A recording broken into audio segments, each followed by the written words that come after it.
বাংলাদেশ ইসলামী ছাত্র শিবির যারা একেবারে সোজা, আপনারা মনে করেন জামাতে ইসলামের ছাত্র সংগঠন, ঠিক মেধাবী সমস্ত ছেলে মেয়েরা নিরঙ্কুশ বিজয় দিয়ে বুঝাইয়া দিয়েছে যে এরা রাজাকার নয়, বরং এরাই দেশপ্রেমিক, এরাই খাঁটি দেশের সত্যিকার সোনার ছেলে।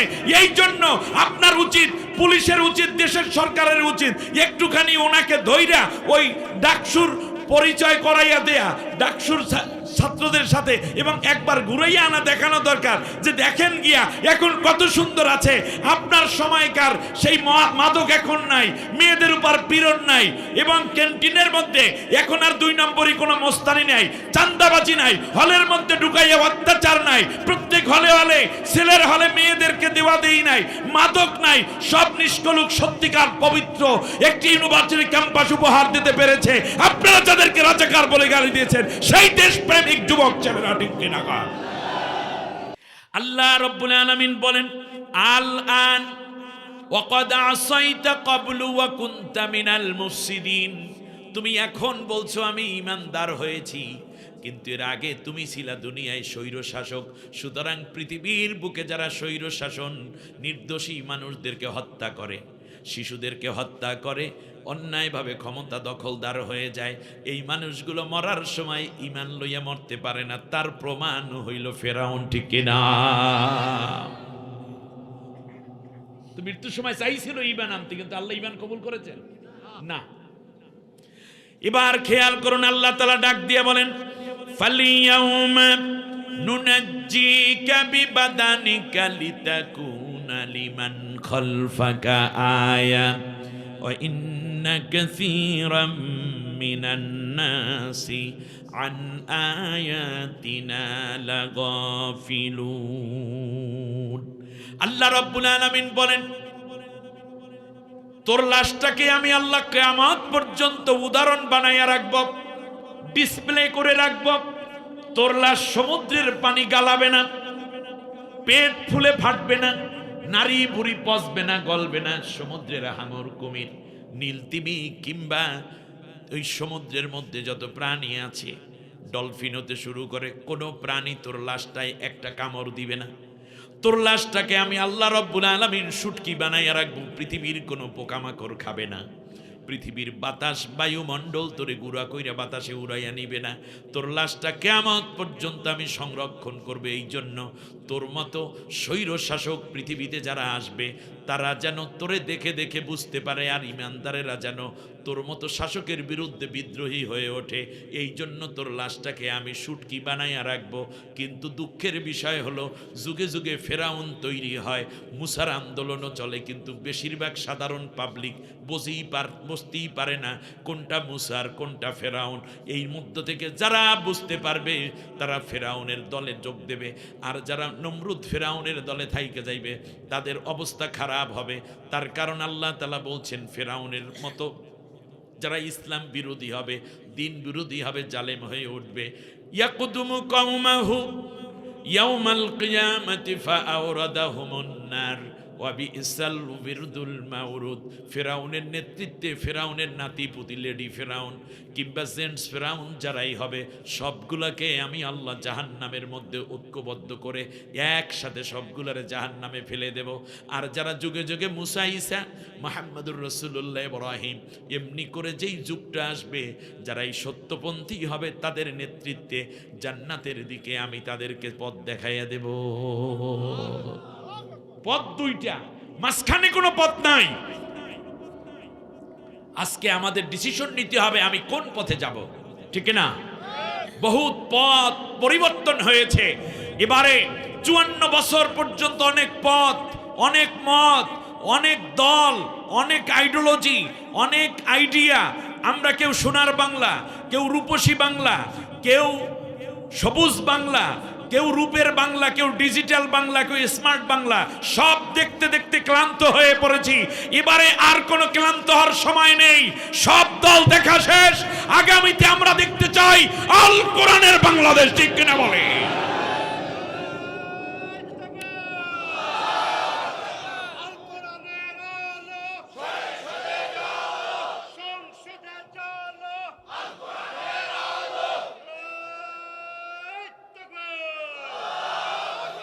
এবার খেয়াল করুন, ফিরাউন শেষ হয়ে গেল। এবারে আল্লাহ রাব্বুল আলামিন ডিসিশন নিলেন। ফিরাউন যেদিন শেষ হলো সদল বলে, সেই দিনের পরিবেশটা কেমন ছিল আল্লাহ রাব্বুল আলামিন বলছেন। শুনতে কষ্ট হচ্ছে আপনাদের? এটা আলোচনার প্রথম ধাপ। আমি 1 ঘন্টাই কথা বলবো, এর বেশি বলা যাবে না, আর আধা ঘন্টা শেষ হয়ে যাবে ইনশাআল্লাহ। আল্লাহ রাব্বুল আলামিন বলেন, ফিরাউন যেই দিন বিদায় হলো তোমরা তো দেখো নাই, আমি আল্লাহ দেখছি। আজ থেকে 4500 বছর আগের কাহিনী। আল্লাহ তাআলা ডাক দিয়ে বলেন, কাম তারাকু মিন জান্নাতিন ওয়া উয়ুন ওয়া যুরু'in ওয়া মাকামিন কারীম ওয়া না'মাতিন কানু ফিহা ফাকিহিন। ফিরাউন যেদিন চলে যাচ্ছে, ফিরাউন মনেও ভাবতে পারে না এটাই তার শেষ অভিযান। এর পূর্বে বহু অভিযানে সে বহু মুসলমানকে, নির্দোষ মানুষকে, বনি ইসরায়েলকে হত্যা করেছে, কোনো অসুবিধা তার হয় নাই। যেমন আমাদের দেশেও লেডি ফেরাউন এর আগে 28শে অক্টোবর 2006 সালে লগি বৈঠা দিয়া মানুষ মারছে এবং মারাইছে, খুব বেশি অসুবিধা হয় নাই তার, ঠিক না? পিলখানা হত্যাকাণ্ড ঘটাইল, এখনো টিকে আছে। ঠিক তার পাশাপাশি হেফাজতে ইসলামের 5 মে গভীর রাতে গুলি করে আল্লাহর বহু কোরআনের হাফেজকে সে হত্যা করেছে, দেখছে কোনো অসুবিধা নাই। এরপরে তারা আস্তে আস্তে করে দেখতে দেখতে শেষ পর্যন্ত দেখলো জুলাই আগস্টে যে আন্দোলনটা হলো, মনে করছে এইটাও কোনো তেমন ঘাটতি হবে না, ঠিক না? ফিরাউন মনে করেছে এর আগে যেহেতু আমি বিজয় লাভ করেছি, এইটাও মনে হয় কাম হয়ে যাবে। এই জন্য যাওয়ার সময় আল্লাহ রাব্বুল আলামিন বললেন, সূরা দুখানের 25, 26 এবং 27 নম্বর আয়াতের মধ্যে আল্লাহ তাআলা বলছেন, কাম তারাকু মিন জান্নাতি ওয়া উয়ুন। যাওয়ার সময় সে কত কত প্রকারের বাগান এবং ঝর্ণা ধারা সাজাইয়া রাইখা গেছে। খেয়াল করছেন? বাগান এবং ঝর্ণা ধারা আপনারা শুনতেছেন না মনে হয়? আচ্ছা বলেন দেখুন, থাকবে 5 বছর, এর মধ্যে শাক লাগাইছে, সবজি লাগাইছে, তরমুজ লাগাইছে, বাঙ্গির চাষ করছে, পেঁপে চাষ করছে, হলুদ, মরিচ, পিঁয়াজ, আদা, রসুন, তারপরে দেশি বিদেশি বিভিন্ন গাজর, সেখান থেকে এই ড্রাগন হইতে শুরু কইরা সব লাগাইছে। ধান চাষ হয়েছে গম পর্যন্ত, ঠিক কিনা? এর মানে 41 সাল পর্যন্ত একটা টার্গেট ছিল। এখন তার মাথার ভিতরে নাই যে কোনো সময় আমি কি হইতে পারি, শেষ হয়ে যাইতে পারি। এজন্য আল্লাহ বলছেন, যুরু'in ওয়া মাকামিন কারীম, শ্যামল শস্য ক্ষেত্র সে বানাইছিল এবং সুরম্য বাসস্থান করছে, দামি দামি খাট, উন্নত ক্রোকারিজ, উন্নত ফার্নিচার এবং চমৎকার মনোমুগ্ধকর ডেকোরেশন। তারপরে ফ্রিজের মধ্যে কত কিছু যে কেউ, নামাতিন কানু ফিহা ফাকিহিন, বড় বড় নদীর পাঙ্গাস, আইর মাছ, বোয়াল মাছ, কোরাল মাছ, মোটা মোটা গলদা চিংড়ি, আস্ত খাসি কাইটে কাইটে পিস পিস কইরা রাখছে, গরুর হাড্ডি গুড্ডি সুন্দর কইরা এমন কায়দা কইরা রাখছে যে শুধু আসবে আর খাইবে। এমন কি যাবার দিন সুন্দর কইরা মোরগ পোলাও রান্না করছে। মোরগ পোলাও গরম গরম। আপনি মনে করেন কি এটা চইলে যাওয়ার জন্য নাকি খাইবে এই জন্য? এর মানে পুলিশ, র্যাব, গোয়েন্দা, ডিবি, ডিএসবি, সেনা, নৌ বিমান বাহিনীকে অর্ডার করেছে, সমানে মারো। মাইরা যখন আসবে আমার এখানে, তখন তোমাদের জন্য অনেক উপঢৌকন আছে, আমাকে ক্ষমতায় টিকাইয়া দেছো। অতএব সে ওদেরকে প্রমোশন দেবে, যে যত হত্যা করেছে তার তত বেশি প্রমোশন পাবে। এই জন্য তাদের খাবারের অ্যারেঞ্জমেন্ট করতো, রাত্রিবেলায় বিশাল ডিনার হতো, তারপরে মদের আসর বলতো হয়তো, কিন্তু মাঝখান থেকে সে নিজেই যে নাই হয়ে যাবে এই চিন্তা তার মাথার ভিতর ছিল না। যেমন ফিরাউন মাথায় ছিল না যে আজকেই আমার শেষ যাত্রা। আল্লাহ রাব্বুল আলামিন বলেন, শোনো, ফিরাউনের যখন চূড়ান্ত পরাজয় হলো, পরাজয়টা করেছেন কে? এই পৃথিবীতে সবচেয়ে বড় স্বৈর শাসক যারা, তাদের জন্য আল্লাহ রাব্বুল আলামিন সবচেয়ে ক্ষুদ্র জিনিসগুলো ব্যবহার করে তাদেরকে শেষ করেছেন। পৃথিবীর সবচেয়ে বড় জালেম শাসক ছিল নমরুদ, তারে মারাইছে আল্লাহ তাআলা কি দিয়া? মশা দিয়া। নমরুদের মাথার ভেতরে ছিল যেটা, সেইটা কি ভালো মশা না ল্যাংরা মশা? ল্যাংরা মশা দিয়া সাইজ করছে, ঠিক না? এবারে আসুন, আব্রাহা বাদশা, আব্রাহাকে আল্লাহ রব্বুল আলামিন ধ্বংস করেছেন, পৃথিবীর কামান লাগে নাই। ছোট্ট ছোট্ট আবাবিল পাখি, যেই পাখিগুলো দ্বারা আল্লাহ তাআলা তাকে ধ্বংস করাইয়া দিয়েছে, ঠিক কিনা বলেন? কাসফিম মাকুল। ফিরাউনকে আল্লাহ রব্বুল আলামিন ধ্বংস করার জন্য কোনো বিমান বাহিনী, নৌবাহিনী, কোনো বাহিনী ব্যবহারই করে নাই, শুধুমাত্র পানি দিয়ে আল্লাহ সব কুল্লু খালাস কইরা দিয়েছে, ঠিক কিনা? আমার বন্ধুগণ, আল্লাহ রব্বুল আলামিন মনে হয় এত বড় জালেম শাসক, এত বড় অত্যাচারী। সেই দিন দেখলাম বর্তমান ট্রাইব্যুনালের chief prosecutor advocate Tajul Islam, আল্লাহ আমার এই ভাইটার কলিজাটাকে আরো মজবুত করে দিন, তিনি বলেছেন পৃথিবীর সব কিছুর বিনিময়েও এই প্রসিকিউশনকে কেনা যাবে না। কি সাহসী! অথচ লোকটা দাড়ি নেই, শার্ট প্যান্ট পরে। আর আমরা হুজুরেরা 2 টাকা পাইলে ডেইলি 3 বার বিক্রি হয়ে যায়। ওই জালেমের সময় যারা হুজুরেরা খুব বেশি লুফে নিয়েছে, এখন আবার তারাই লুফে নেয়ার জন্য কোন এক দলের কাছে খুব বেরতেছে। এর মানে ওনাদের নাম হইল মওদুদ। মওদুদ মানে মানে মৌও খায় দুধও খায়, কথা বুঝছেন?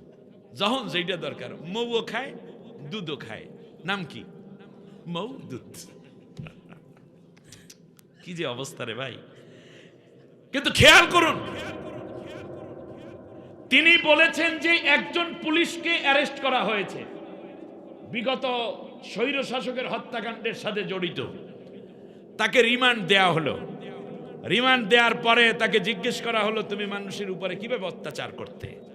সে বলতেছে আমি প্রথমে তো দূরে থেকে শুট করতাম, পরে আর ভাল লাগে না, শেষ পর্যন্ত হাত পিছনে বান্ধা, পা পিছনে বান্ধা। বিরোধী দলীয় নেতা কর্মী, জামাত আছে, শিবির আছে, এর মধ্যে বিএনপিও আছে, এর মধ্যে হেফাজত আছে, এর মধ্যে চরমনাইর মুরিদও আছে, যাই থাকুক এদেরকে এনে যেখানে যেই স্পটে তাকে মারবো সেই স্পটে নিয়ে যাওয়া হতো। তারপরে তার চোখ বান্ধা, হাত পিছনে, পা পিছনে বান্ধা, ব্যাস।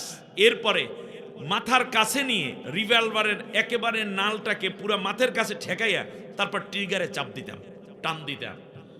তাহলে এইটা করতা কেন? বললো যে এটা করতাম এই জন্য যে যখন গুলিটা ভিতরে পুশ হতো, সাথে সাথে ভিতর থেকে ফিনকি দিয়ে রক্ত এভাবে ফিনকি দিয়ে বের হয়ে আসতো, আর মগজের ঘিলুটা চট করে বের হয়ে এসে আমার হাতের মধ্যে গরম গরম ঘিলু এবং গরম গরম রক্ত যখন লাগতো, তখন আমার ভিতরে একটা স্মার্টনেস লাগতো, আমার একটা মজা লাগতো।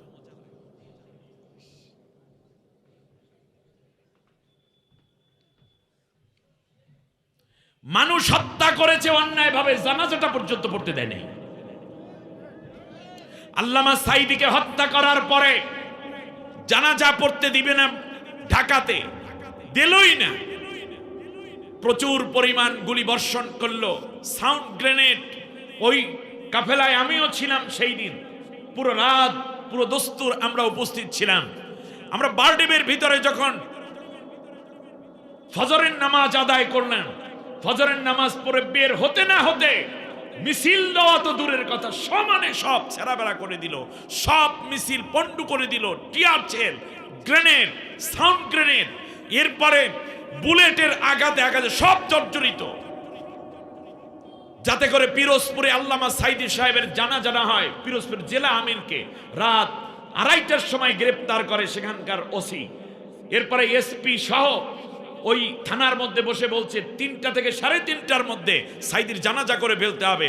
তারপরে ওই দিন ছিল বৃষ্টি রাতের বেলায়, তখন বলতেছে যে কবর খনন করা যাচ্ছে না, একটু কবর খনন করলেই ভরে যায়, একটু পরে পরে করতে করতে করতে করতে শেষ পর্যন্ত মানুষ তো সারা বাংলাদেশ থেকে ছুটেছে কোরআনের পাখির জানাজার জন্য। ফলে বিশাল জানাজা হয়েছে, আসমান কেঁদেছে, জমিন কেঁদেছে। সেই দিন হাঁটু সমান, কোমর সমান কাদা পানির মধ্যে দাঁড়িয়ে মানুষ সাঈদী সাহেবের জন্য বৃষ্টির পানি, চোখের পানি, হৃদয় নিংড়ানো ভালোবাসা দিয়ে আল্লাহর কোরআনের পাখিকে বিদায় করেছে। আর তোমার জানাজা বাংলাদেশে হবে কিনা বাংলার মানুষ তা দেখার জন্য অপেক্ষা আছে। তবে বোধ করি বাংলার মাটি তোমার কপালে নাই, কপালে নাই, কপালে নাই।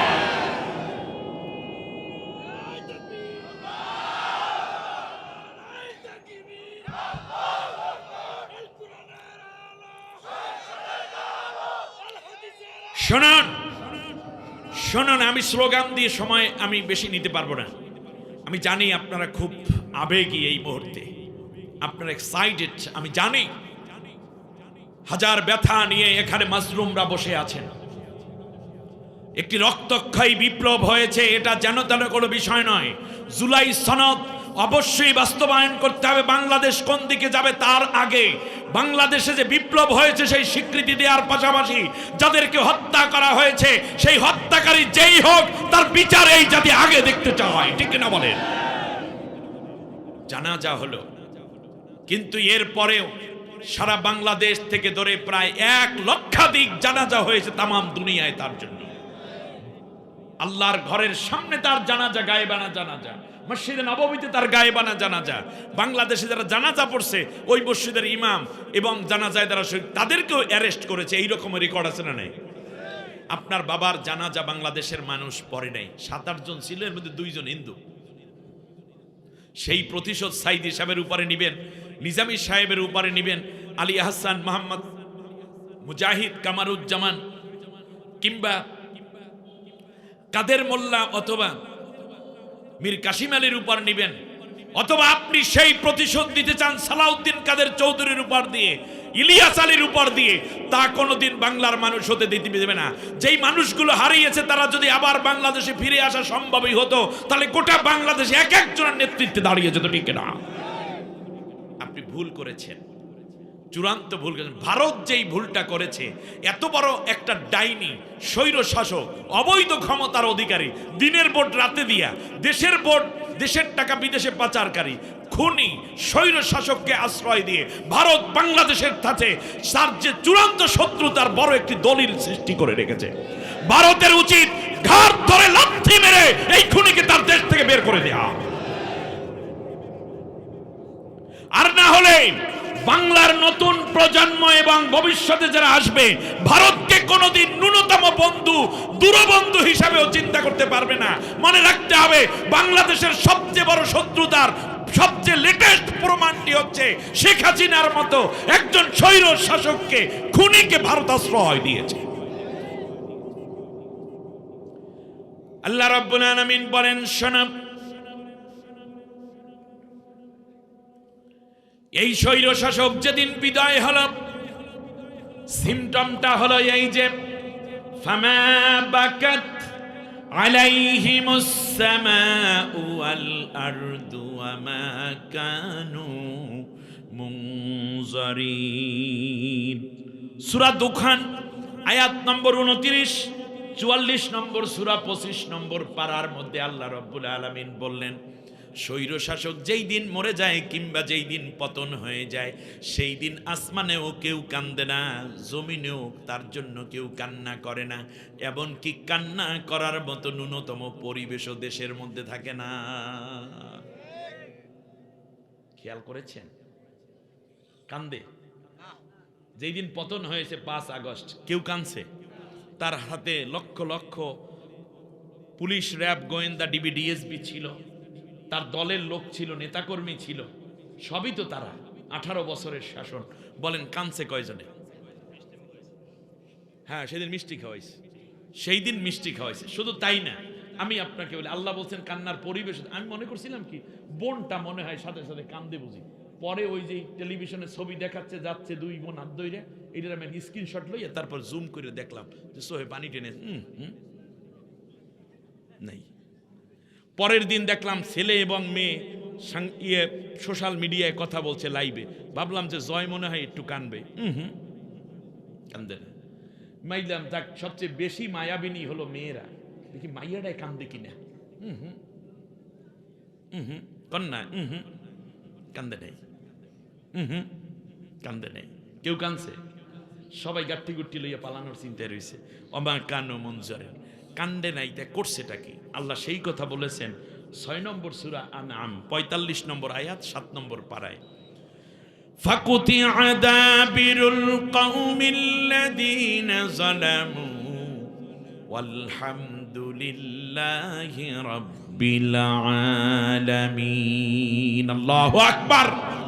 আল্লাহ রাব্বুল আলামিন বলেন, জালেম শাসক যেই দিন চলে গেল সেই দিন আমি আল্লাহ রাব্বুল আলামিন আমি আল্লাহ রব্বুল আলামিন সেই দিন এমন একটা পরিবেশ তৈরি হয়ে গেল, কেউ কান্না করে নাই, কান্দেও নাই।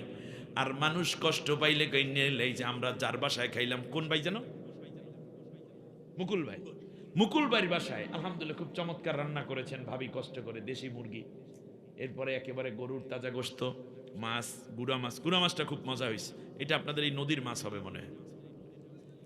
এখন দেখেন কিছুক্ষণ পরে আমরা তো রুমের মধ্যে আমাদের পরে আর এক স্লোপ খাচ্ছে, তখন একটা গ্লাস ভেঙে গেছে ফ্লোরে পড়ে। এখন দেখলাম গ্লাসটা ভাঙ্গার আওয়াজে সবাই বলল ইন্না লিল্লাহি ওয়া ইন্না লিল্লাহ। একটা বিড়ালের বাচ্চা মারা গেলেও আমরা কি কই? একটা মুরগির বাচ্চা যদি চিলে নিয়ে যায় ইন্না লিল্লাহ, আরে মুরগিটা লইয়ে গেল, বাচ্চাটা নিয়ে গেল। বাইরে একটা নখ কাটা গেলেও ইন্না লিল্লাহ কয়। কিন্তু এত বড় একটা সরকার পতন হয়ে গেল, একজনও ইন্না লিল্লাহ কয় নাই, সবাই কইছে আলহামদুলিল্লাহ। এই কথা আল্লাহ কোরআনের মধ্যে বলে রেখেছেন 1450 বছর আগে, যে যেই জালেম যেই দিন বিদায় হয় সেই দিন কেউ ইন্নালিল্লাহ পড়ে না, বেজারও হয় না, সবাই কয় আলহামদুলিল্লাহ। ফাকুতিয়া দাবিরুল কওমিল্লাযিনা যালামু ওয়ালহামদুলিল্লাহি রাব্বিল। আপনারা ইন্নালিল্লাহ পড়ার লোক না আলহামদুলিল্লাহ পড়ার লোক? আলহামদুলিল্লাহ যারা পড়ছেন দুইটা হাত উঁচু করে একটু দেখান তো দেখি। এই সবাই আলহামদুলিল্লাহর গ্রুপের সদস্য, মাশাআল্লাহ, আল্লাহ কবুল করুন, বলেন আমিন। এখন সব তো চলে যাচ্ছে, দ্বিতীয় পর্বে এসে আমি আপনাদের কাছে আলোচনা করতে চাই যে এই মুহূর্তে আল্লাহ তাআলা কি করতে চান। সুবহানাল্লাহ। জুলাই বিপ্লবে ছাত্ররা শুধু আন্দোলন করেন নাই, আমার বিশ্বাস এই আন্দোলনের সাথে শামিল ছিল আল্লাহর অগণিত রহমতের ফেরেশতা, বহু আবাবিল ছিল। সুতরাং আল্লাহর একটি মহা পরিকল্পনা আল্লাহ বাস্তবায়ন করতে চান। আল্লাহ যেই পরিকল্পনা নিয়েছেন ওই পরিকল্পনার সাথে আপনারা একমত কিনা সেইটা বলেন আগে। দ্বিমত করবেন না, একমত হবেন। এটা কার সাথে? জামাল উদ্দিনের সাথে না আল্লাহর সাথে? আল্লাহর সেই কথাগুলো আমি এখন বলবো, আপনারা শুনতে রাজি আছেন? প্রিয় বন্ধুগণ, প্রিয় ডিমলা এবং হাতীবান্ধা, নীলফামারী থেকে দূর দূরান্ত থেকে যারাই আসছেন এখানে কিংবা কাছের থেকে, শুনুন। পাটগ্রাম এবং হাতীবান্দার বিশেষ করে ভাইয়েরা, বোনেরা, ভালো করে বুঝুন, আমরা আল্লাহর গোলাম। আমার মনিব যা চান আমরা তাই করব। সবাই রাজি আছেন? আল্লাহ রাব্বুল আলামিন বললেন, শোনো, ইন্না ফিরআউনা আলা ফিল আরদি। ফিরআউনের বৈশিষ্ট্য, জালেম শাসকের বৈশিষ্ট্য, স্বৈর শাসকের বৈশিষ্ট্য হলো এই যে ফিরআউনের মন্ত্রী পরিষদ এবং সংসদে কোনো বিরোধী দল ছিল না। সে ছিল একেবারেই সর্বে সর্বা। সে ছিল ডান পিঠে, সে যা বলতো সেটাই হতো। আমরা বাংলায় বলি বাকশাল, ঠিক না? এর মানে হচ্ছে সে যা চায় তাই হবে। ইন্না ফিরআউনা আলা ফিল আরদ। অন্য আয়াতে আল্লাহ বলছেন লা আলিন ফিল আরদ। জমিনের বুকে একচ্ছত্র ক্ষমতার অধিকারী ছিল। ক্ষমতায় যাওয়ার পরে জাতির মধ্যে একটা ঐক্য করার কথা ছিল। নবীগণ ঐক্য করেন জাতির মধ্যে, আর তাগুতরা জাতির মধ্যে বিভক্তি করে, ঠিক না বলেন? আমাদের নবী সাল্লাল্লাহু আলাইহি ওয়াসাল্লাম মদিনায় যাওয়ার পরে আল্লাহর নবী কি পার্থক্য করেছেন নাকি ঐক্য করেছেন? আল্লাহর নবী সেখানে গিয়ে দেখলেন আউস খাজরাজ গোত্র আছে, সেখানে রয়েছে ইহুদি, খ্রিস্টিয়ান আছে, সেখানে মাজুসি মূর্তি পূজারী, আগুন পূজারী। আল্লাহর নবী সবাইকে মিলে একটা সুন্দর দেশ গঠন করার জন্য ঐক্যবদ্ধ একটা সনদ করলেন। সেই সনদের নাম কি ছিল? মদিনা সনদ। জোরে বলেন, কি সনদ? মদিনা সনদ। মদিনা সনদ যেই রাষ্ট্রে কায়েম হয়েছিল সেই রাষ্ট্র চলতো কি মানুষের মন গড়া মতবাদ দিয়ে নাকি কোরআনের আইন দিয়ে? আমাদের স্বৈর শাসক লেডি বলল যে আমরা যদি এবার ক্ষমতায় আসতে পারি 2024-এ, বলল যে আমরা তাহলে মদিনার সনদে দেশ চালাবো। আমরা বললাম আলহামদুলিল্লাহ, তাহলে হিন্দু, বৌদ্ধ, খ্রিস্টান সবাই সমান অধিকার পাবো। কিন্তু 3 মাসের মাথায় গিয়ে দেখলাম সে মদিনার সনদে দেশ চালায় না, মোদির সনদে চালায়, ঠিক কিনা বলেন? আমার দেশে এখনো কিছু নেতৃবৃন্দ আছেন যারা অতি আবেগে বুঝে কিংবা না বোঝে একটা কথা বলতেছেন যে তারা ক্ষমতায় গেলে মদিনার সনদে দেশ চালাবেন, আপনাদেরকে সেলিউট। কিন্তু মদিনার সনদের আগে আল্লাহর নবী শর্ত করেছিলেন এই দেশটা চলবে কোরআনের আইনে, কোরআনের আইনে মদিনার সনদে। অতএব মদিনার সনদ যেখানে, তার পূর্ব শর্ত কোরআনের আইন দিয়ে দেশ চালানো। আপনারা ঘোষণা করে দেন আগামীর পার্লামেন্টে আমরা যদি ক্ষমতায় যাই তাহলে আমরা কোরআনের আইন বাস্তবায়ন করব, মদিনার সনদে দেশ চালাবো। আপনি মদিনার সনদে চালাইতে যাইয়া আবার না জানি কোন মোদির ফাঁদে পা দিয়ে বসেন। এই জন্য জাতির সামনে প্রথমে বলেন আল্লাহর কোরআন দিয়ে দেশ চালাইয়া মদিনার সনদ বাস্তবায়ন করব, যেটা নবীজি করেছিলেন। ঠিক কিনা বলেন? হতাশায় পাইয়ে গেছে তাদেরকে, আবল তাবল বকা শুরু করে দিয়েছে তারা। দল থেকে নমিনেশন না পাইয়া পাগল, এমনকি নিজে আর পাগল হইয়া গর্ব করে, আমারে পাগল কয়। এই জন্য আমার ভালো লাগে, কারণ হচ্ছে পাগলা মসজিদে অনেক চান্দা ওঠে। বাইরে পাগলা মসজিদে যে চান্দাটা ওঠে, এই জন্য আপনি যদি পাগল হন তাহলে পাগলা মসজিদে পাগলা পীর যে আছে, মসজিদ মাজার যে আছে, ও পাগল তো বাচ্চা নাই, মরিয়ে গেছে, তারপরে না মানুষের টাকা দেয়। আপনি যদি পাগল হইয়ে গর্ব করতেছেন, তাকে মরিয়ে যান, তারপরে দেখবেন কতজন এটা হাতে। জীবিত পাগলের কেউ টাহা দেয় না, উল্টে বিলে তারাইয়া দেয়। তা আপনি একটু মরিয়ে গেলে না পাগলের কেরামতি বাড়বে। আপনি ওই জায়গায় যাই এলাম, ওনার সাথে ওনার মতো হই, তারপর আমরা মাজার টাজার বানাই, এটা হাঁটুয়া দিব, অসুবিধা নেই। জীবিত পাগলের কেউ বাদ দেয় না, ঠিক না? কারণ জীবিত পাগলের কেউ সম্মান দেয় না। আপনি যদি পাগলা পীরের মতো হইতে চান, তাহলে পাগলা পীরের মতো মরিয়ে যাইতে। কথা কি ভুল আছে কোনো? কারণ পাগলের কেরামতি বাড়ে জীবিত অবস্থায় না মরার পরে। অতএব আপনি ও টাকা পয়সা পাইবেন, কেরামতি বাড়বে, কিন্তু আপনি জীবিত অবস্থায় না। লক্ষণ ইস ভালো না। শেষ পর্যন্ত লিখিত আকারে ক্ষমা চাইছে নিঃশর্তে। আমি আর বেশি কইলাম না, কারণ কত আর নিচে নামান যায়, ঠিক না? এই যে আমাদের বজলুর রশিদ, উত্তরবঙ্গের বড় মুরব্বী বক্তা, তার একটা বক্তব্য শুনলাম একদিন। বলল যে স্কুলে আসছে ইন্সপেক্টর, তো ওর মধ্যে ক্লাস 6-এ পড়ে, একটু বক্কর চক্কর টাইপের ছেলে, নাম হইছে কালু। ইন্সপেক্টর ঢুকছে, তো ওরে সবাই বলছে যে কালু তুই কালকে আসিস না, কারণ তুই আইলি ঝামেলা। কি উল্টোপাল্টা উত্তর দিবি, শেষকালে আমাদের স্কুলের বিলটাই বন্ধ হয়ে যাবে। কিন্তু কালু ইন্সপেক্টরকে দেখবি। এই জন্য সে ফজরের পর স্কুলের মধ্যে আইসে বেঞ্চের নিচে যেয়ে কোনো এক জায়গায় লুকিয়ে রয়েছে। ইন্সপেক্টর 10টার সময় আসছে, সবাই তো ব্যস্ত। এখন বলতেছে যে বলো দেখি এমন একটা জিনিস যা বিভিন্ন জায়গায় নাম হওয়ার কারণে বিভিন্ন নাম পরিবর্তন হয়ে যায়। এটার উত্তরটা সঠিক, মানে অন্য, কিন্তু সে এই জায়গায় বলতেছে তোমরা কেউ পারো? কোনো ছাত্র পারে না। বেঞ্চের নিচ থেকে কালু কয় স্যার আমি পারি। হাই হাই, এটা আইসে করতে। শেষ পর্যন্ত আস্তে আস্তে কয় স্যার আপনি যে প্রশ্ন করছেন এইটার অর্থ আমার জানা আছে। তো সেটা কি? বলল যে এটা হলো চুল। চুল কেমনে চুল? মাথার উপরে যখন থাকে তখন এইটার নাম চুল, চোখের উপরে যখন হয় তখন হয় বুরু, এরপর যখন চোখের একেবারে উপরে এই মনির উপরে থাকে তখন এইটার নাম হইয়া যায় কি? পাপড়ি। এরপর যখন এটা বুকে থাকে তখন এইটা বুকের পশম। এরপর যখন এটা বগলের নিচে থাকে তখন এইটা হয় বগলের পশম।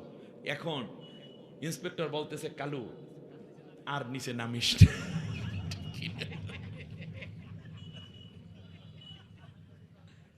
কালু আর নিচে যাইও না। এরপর আর কইতে পারবো না আজকে ভাইরা। আমার একটা ভদ্রতা আমি সবসময় রক্ষা করেছিল, অন্য বক্তাদের মতো পারি না, কিচ্ছু করার নেই। আমি পারি কোরআনের আয়াত দিয়ে ভালো বুঝাইতে। আর নিচে যাইয়েন না। একটি সুন্দর দেশ গঠন করার জন্য হাতে হাত ধরে দাঁড়াতে হবে, ঠিক না বলেন? দল মত ধর্ম বর্ণ নির্বিশেষ সবাই ঐক্যবদ্ধ থাকবে, কোনো বিপরীত নাই, সবাই এক বুকে। শুধুই মাত্র দেশটা গড়া, একটা ভবিষ্যৎ প্রজন্মকে এমনভাবে রেখে যাব আমাদের সন্তান নাতি নাতিন বংশ পরম্পরায় যেন তারা স্বাধীনতার সুখ ভোগ করতে পারে। কোনো আধিপত্যবাদ কিংবা সাম্রাজ্যবাদের যেন কোনো প্রভাব না থাকে আমার দেশে। ওরা যেন বাংলাদেশের সন্তান হিসেবে মাথা উঁচু করে দাঁড়িয়ে গর্ববোধ করতে পারে। এমন একটা সুন্দর বাংলাদেশ রাজনীতিবিদরা করে যান, সেটাই শান্তি। আর সেটা করতে হলে একমাত্র পথ আল্লাহর কোরআনের রাজ কায়েম। আল্লাহ রাব্বুল আলামিন বলেন ফাকাদ জাআলনা লিওয়ালিয়িহি সুলতানা, আমি আল্লাহ রাব্বুল আলামিন এই মাজলুম ওয়ারিসদেরকে যাদের হত্যা করা হলো তাদের সন্তান এবং দলীয় লোকদেরকে আমি আল্লাহ রাষ্ট্র ক্ষমতা দিয়ে দেব। কুলিল্লাহুম্মা মালিকাল মুলক তুতিল মুলকা মান তাশা, আমি যাকে চাই তাকে রাষ্ট্র ক্ষমতা দিই। আর আল্লাহ এইবার চাইতেছেন মাজলুমদের হাতে রাষ্ট্র ক্ষমতা উঠাই দিতে। আপনারা কি চান না? বাড়ি যাইয়া চাইবেন না এখানে বসে চাইবেন? কে কে চান দুইটা হাত উঁচু করে আল্লাহকে দেখান। নারায়ে তাকবীর। আল্লাহ তুমি কবুল করো, বলেন আমিন। ব্যাস, মা বোনেরা চান না? অবশ্যই চায়। হযরতে আসিয়া রাদিয়াল্লাহু তাআলা আনহা চেয়েছেন মুসার বিজয় হোক, যদিও তিনি ফেরাউনের স্ত্রী, কিন্তু মুসার ফেরাউন মানে আল্লাহর দ্বীনের বিজয়। এই জন্য আসিয়া রাদিয়াল্লাহু তাআলা আনহাকে যখন উত্তপ্ত কড়াইয়ের মধ্যে তেলের মধ্যে ফেলা হচ্ছে, তখন আল্লাহরে ডাক দিয়ে কয় রব্বিবনুলি বাইতান ইনদাকা ফিল জান্নাহ, আল্লাহ আমারে জান্নাতের মধ্যে ঘর বানাই দাও। আল্লাহ ডাক দিয়ে কয়, ও আমার জিবরাইল তাড়াতাড়ি যাও, আমার আসিয়া আমারে ডাক দেছে, সুতরাং এই তেলের মধ্যে তারে ফেলে দেওয়ার আগে তোমার নূরের হাত পেতে ধরো, তারে ডাইরেক্ট জান্নাতে নিয়ে আসো। সুবহানাল্লাহ বলেন। আজকে আপনারাই আসিয়া, আপনারাই এই যুগের আসিয়া। আগামীতে আল্লাহর কোরআনের পক্ষে সমর্থন দিবেন, যাতে করে আপনি আসিয়ার মতো ইমানদারের পরিচয় দিতে পারেন। অপরদিকে লূত এবং নূহ আলাইহিস সালামের দুইজন স্ত্রী, তারা স্বামীকে সমর্থন দেয় নাই, দেশে তাগুতি শক্তিকে, যার কারণে নবীর স্ত্রী হওয়ার পরেও তারা যাবে বেহেশতে না দোজখে? দোজখে। তাহলে বোঝা যায় সমর্থনের উপর ভিত্তি করে জান্নাত কিংবা জাহান্নাম হয়। অতএব খেয়াল রাখতে হবে আপনার সমর্থন যেন ইসলামের পক্ষে হয়, কোরআনের পক্ষে হয়, আল্লাহর আইনের, নবীর আদর্শের পক্ষে হয়। তাহলে আপনাদের নিরাপত্তা আসবে, আপনাদের ইজ্জত নিয়ে কেউ সিনেমিনি খেলতে পারবে না। ঠিক তার পাশাপাশি আপনার সন্তান হয়ে উঠবে আপনার অনুগত, কারণ প্রত্যেক জায়গায় তারা নামাজি হয়ে উঠবে, রোজাদার হয়ে উঠবে, সৎ চরিত্রবান হয়ে উঠবে, সমাজের মধ্যে বিশৃঙ্খলা থাকবে না। আপনারা পাবেন নিরাপত্তা, পরকালে জান্নাতের একটি চমৎকার পরিবেশ পাওয়ার কারণে জান্নাতে যাওয়া সহজ হয়ে যাবে। কারণ এখন তো জান্নাতে যাওয়া অনেক ঝামেলা, তার কারণ নামাজ পড়ি আল্লাহর জন্য, নামাজ বাইরে এই দেখি সিনেমার উলঙ্গ পোস্টার, অফিসে যাইয়ে দেওয়া লাগে ঘুষ, খাওয়া লাগে সুদ, দেওয়া লাগে সুদ, বাবা হাজি সাহেব আর বারান্দার মধ্যে ছেলে গাঁজা টানে, এরকম অবস্থা আছে না নাই? সুতরাং দেখা যায় যে হুজুরের বাড়ির পাশেই দেখা যায় যে জেনা চলতে আছে, হুজুর ফিরাইতে পারতেছে না। এই রকম একটি উল্টাপাল্টা পরিবেশ থেকে যদি ইসলামী হুকুমত কায়েম হয়, তাহলে একটি দ্বীনি পরিবেশ তৈরি হয়ে আসবে। এতদিন ইসলামের কথা শুনছি, এখন আমরা ইসলাম চোখে দেখব। আল্লাহ আগামী পার্লামেন্ট, কোরআনের পার্লামেন্ট করার মাধ্যমে আমরা আল্লাহ ওমরের শাসনের কথা শুনছি, নবীর শাসনের কথা শুনছি, তোমার আইনের কথা শুনছি। এতটা বছর খালি শুনতে শুনতে আল্লাহ দাড়ি চুল পাইকে গেল, কত মানুষ মরে গেল। আল্লাহ একটা বারের জন্য এই শোনার পাশাপাশি আল্লাহ তুমি একটা দেখার পরিবেশ দিয়ে দিও।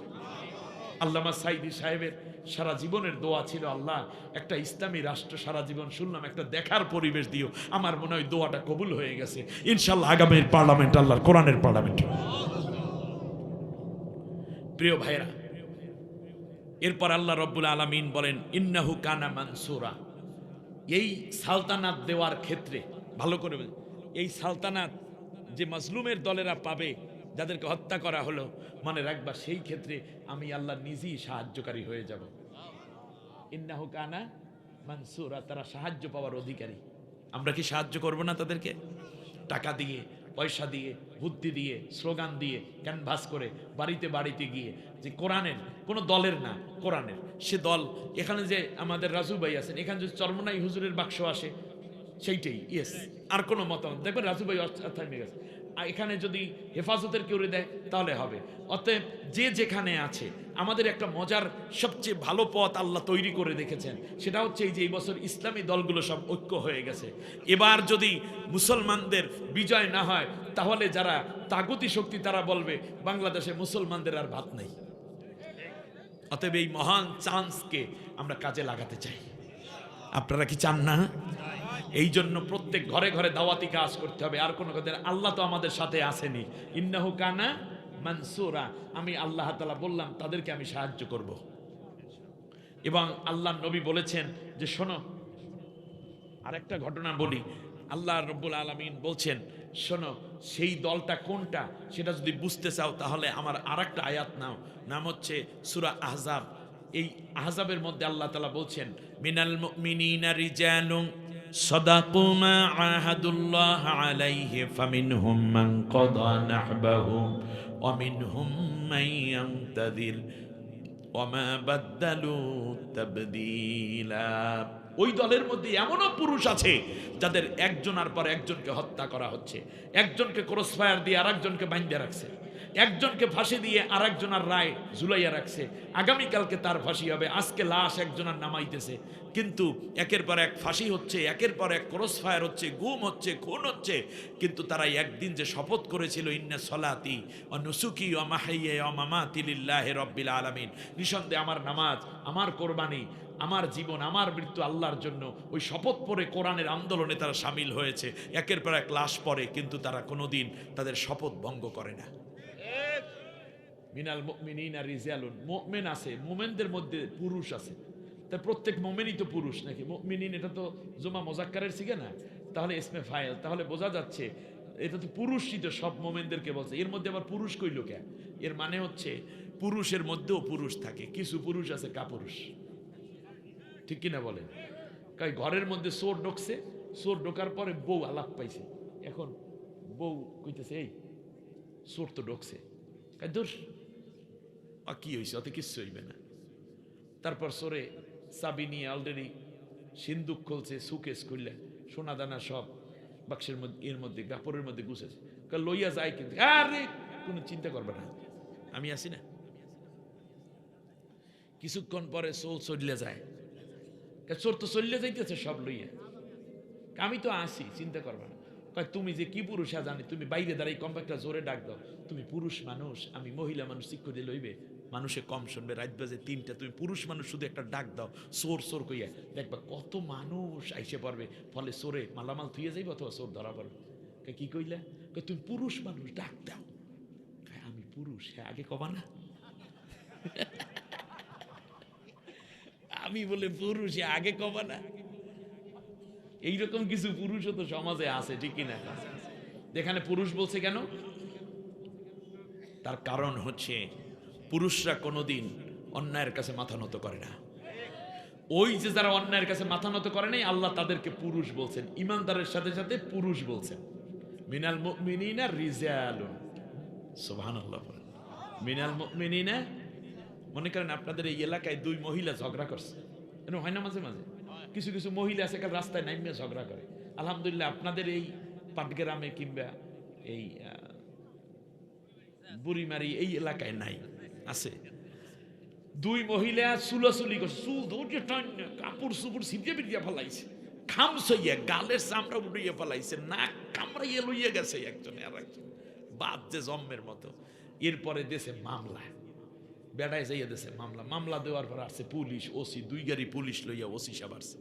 আসার পরে এখন অনেক মানুষ আসছে, এরকম হয় না মাঝে মধ্যে? অনেক মানুষ আসছে, মানুষ আসার পরে শত শত পুরুষ আসছে, আসার পরে সব ঘটনা শুনছে। শোনার পর ওসি সাহেব জিজ্ঞেস করে যে আপনারা এত বড় একটা ঘটনা 2 মহিলা গড়াইয়া ফালাইলো, আপনাদের এলাকায় কি কোনো পুরুষ নাই? জিজ্ঞেস করতেছে কাদের কাছে? পুরুষদের কাছে জিজ্ঞেস করছে, আপনাদের এলাকায় কোনো পুরুষ নেই? হায়, পুরুষ তো ছিল, আপনারা ছিলেন, কিন্তু আমরাও তো ছিলাম, একটু কাঞ্চেটা থামাইতে পারলেন না? এগুলো পুরুষ না দুরুষ? কাপুরুষ। এই জন্য বলা হচ্ছে মিনাল মুমিনিনা রিজালুন, যারা বীর পুরুষ তাদেরকে আল্লাহ তাআলা বলেছেন তারা আল্লাহর পথে জীবন দেয়, পিছপা হয় না। তাহলে বোঝা যায় এটাও একটা দলের মধ্যে আছে, এরকম বীর পুরুষ, এরকম হাজার শহীদ হতে প্রস্তুতি নিয়ে বসে আছে, কিন্তু আল্লাহর দ্বীনের কোরআনের পতাকা উড্ডীন করাই তাদের স্বপ্ন, জীবন রক্ষা তাদের স্বপ্ন নয়, জান্নাত তাদের টার্গেট। এই রকম টার্গেট নিয়ে এই ময়দানে যারা আছেন তারা 2টা হাত উঁচু করে আরেকবার আল্লাহকে দেখা।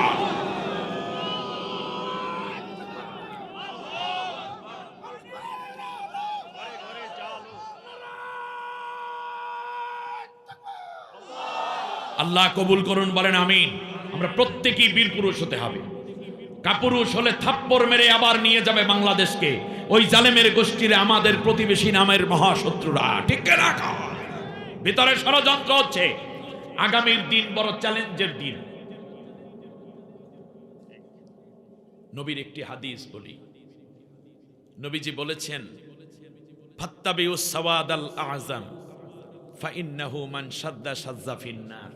মনে রাখবে, তোমরা যখন এই রকম সুযোগ পাবে তখন যেই দল দ্বারা তাড়াতাড়ি ইসলামী হুকুমত কায়েম সম্ভব সেই দলে সবাই মিলে আগাইয়া দিয়ে তাদের অনুসরণ করতে থাকবে।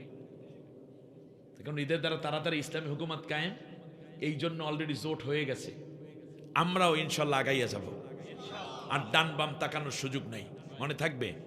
কিন্তু পরের কথা নবী আবার বলেছেন, ফামান সাদ্দা সাজ্জা ফিন্নার। যদি এই সুযোগ হাতছাড়া করো তাহলে মনে রাখবা তুমি জাহান্নামে পড়ে যাবে। আমার কথা না, নবীজির কথা। সুতরাং এই চান্স মিস করা মানে নিজের জাহান্নাম খোঁড়া। মহা কঠিন সতর্কতা, মহান সম্ভাবনার হাতছানি। জমিন কাঁপতেছে, জমিন কার কথা শুনে? আল্লাহ তাআলা বলছেন এই জমিন আর কাঁপবে না, বরং বরকত বের হতে থাকবে। ওয়ালাউ আন্না হালাল কুরা আমানু ওয়াত্তাকাউ লাফাতাহানা আলাইহিম বারাকাতিম মিনাস সামাই ওয়াল আরদ। জমিন আর ভয় দেখাবে না তোমাদেরকে, ভূমিকম্প হবে না, বরং ভিতরের সোনা, স্বর্ণের খনি, হীরার খনি, মুক্তা, এরপরে তেলের খনি, গ্যাসের খনি, এইগুলা কয়লার খনি, এটা আমি আল্লাহ তাআলা তোমাদের জন্য বের করে দেব। এরপরে আসমানের বরকতের যত দরজা, সব দরজা আমি খুলে দেব। সুতরাং আগামীর দিনগুলো হোক আল্লাহর কোরআনের দিন। নামাজ পড়ব, আল্লাহর সাহায্য চাইব, চক্ষু নিয়ন্ত্রণ করব, জেনা ব্যভিচার থেকে হেফাজতে থাকব, নারীদের ইজ্জত দেব, ইজ্জত লুণ্ঠন করব না, কারণ এইগুলো ইসলামে নাই, মুসলমান এটা করতে পারে না। ঘুষ সুদ দুর্নীতি করব না, মাদক হাত দিয়ে ধরব না, বরং মাদক সেবীদেরকে ধরে দিতে হবে আইনের হাতে, ঠিক কিনা বলেন? আর ইসলামী রাষ্ট্র আজকে হইতে দেরি, কালকে মদ বন্ধ হইতে দেরি নেই, ঠিক আছে কিনা? এটা অটো বন্ধ হয়ে যাবে, কেউ সাহসই পেইবে না খাওয়া। চুরি করার চিন্তাও করবে না, কারণ হাত কাটার আইন তো আছি। জেনা করার চিন্তাও করবে না, কারণ সঙ্গে সারার বেতের বাড়িতেও আছি। সুবহানাল্লাহ কয় না? এর আইন করার আগেই তো কুল্লু সাইজ হয়ে যাইবে, ঠিক কিনা? আসুন না, সেই সোনালী দিন দেখার অপেক্ষায় আজকের আলোচনা শেষ করছি। এই কথাগুলো কি শুধুমাত্র আপনারা শুনে গেলে হবে? আগামীকাল এই কথাগুলো অন্যের কাছে পৌঁছে দিতে হবে। রেকর্ড আছে, আমার ইউটিউব চ্যানেল আছে, আমার ফেসবুক পেজ আছে, ফেসবুক আইডি আছে। সাথে সাথে যারাই আমার পাবেন সাথে সাথে সাবস্ক্রাইব হয়ে যাবেন, আমার সাথে সাথে ফলোয়ার হয়ে যাবেন, আমার বন্ধু হয়ে যাবেন, নিয়মিত আলোচনা শুনবেন, শেয়ার দিয়ে অন্যকে জানাই দিবেন। গুনাহ হবে না সওয়াব হবে? আল্লাহ আমাদের সবাইকে কামিয়াবি হাসিলের তৌফিক দিন। আল্লাহ নবী বলেছেন, যেই নারী আমার কাছে 4টা কাজের জামিনদার হবে, আমি তার বেহেশতের জামিনদার। দৈনিক 5 ওয়াক্ত নামাজ পড়বে, রমজানের রোজা রাখবে, স্বামীর খেদমত করবে, পর্দা পুশিদা মতো চলবে, আর দ্বীনের সহযোগী হবে। ইসলামের কি হবে? সুতরাং এই সহযোগী ভূমিকায় অবতীর্ণ হতে হবে। আপনার জেহাদ দরকার নাই, আপনি সহযোগী হন। আপনার ছেলেকে ইসলাম বোঝান, স্বামীকে ইসলাম বোঝান, শ্বশুর শাশুড়িকে ইসলাম বোঝান, যা ননদকে ইসলাম বোঝান, বাড়িতে দাওয়াতি কাজ করেন, পাশের বাড়ির বোনকে এনে একটু দ্বীনের দাওয়াত দেন। আগামীর দিনে আল্লাহর কোরআনের শাসনের জন্য দাওয়াতি কাজ করুন, আপনি পাবেন সাদাকায়ে জারিয়ার সওয়াব। আল্লাহ রাব্বুল আলামিন সবাইকে কবুল করুন। হ্যাঁ দামা ইনদি ওয়াল ইলমি ইনদাল্লাহ আলাইহি তাওয়াক্কালতু ওয়া ইলাইহি উনীব। দাঁড়ানো ভাইরা বসে পড়ুন, একবার আলহামদু, 3 বার কুল হুয়াল্লাহ পড়ুন, কবর জিয়ারত নিয়ত করে। জি,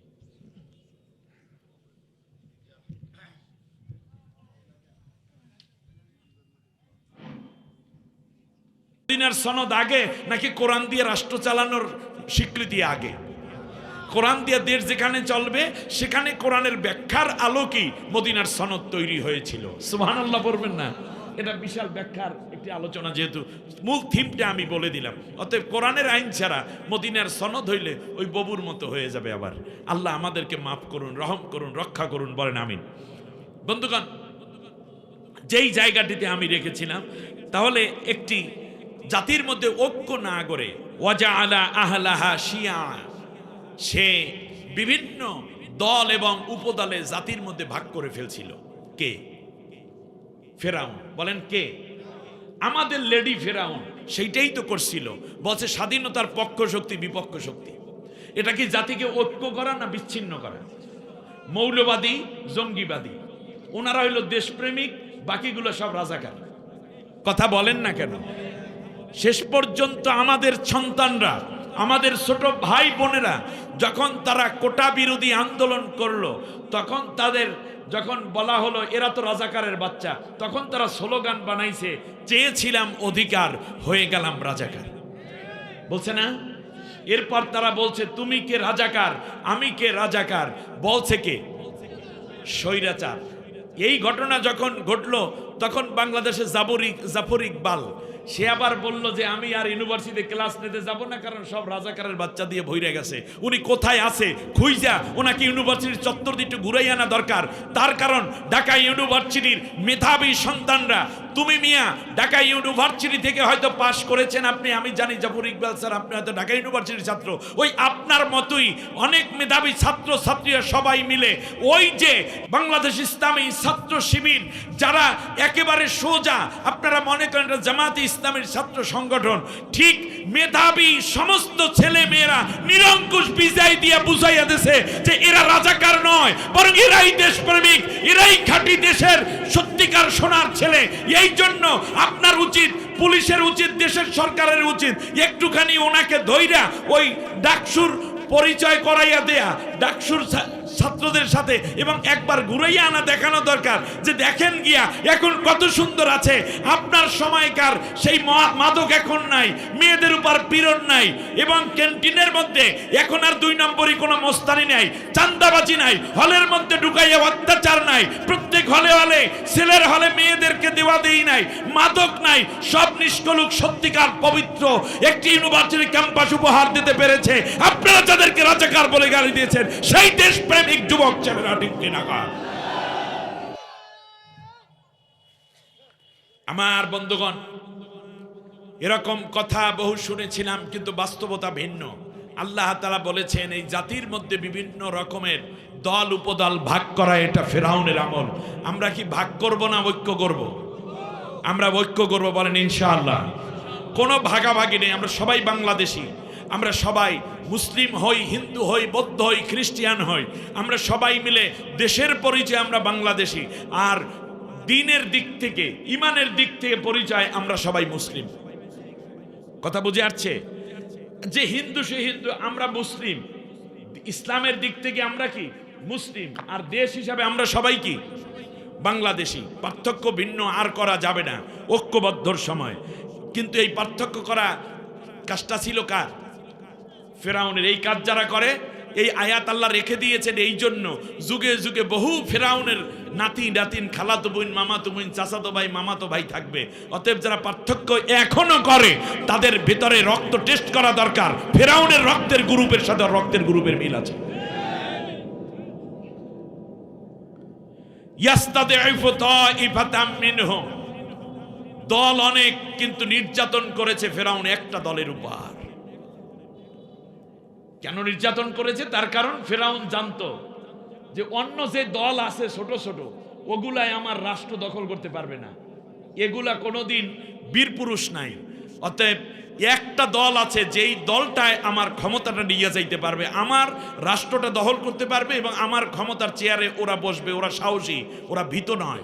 এই জন্য যেই দলটা সবচেয়ে বড় শক্তিশালী সেই দলের উপর সে পীড়ন করত, অন্য দলগুলোকে তেমন কিছু কইতো না।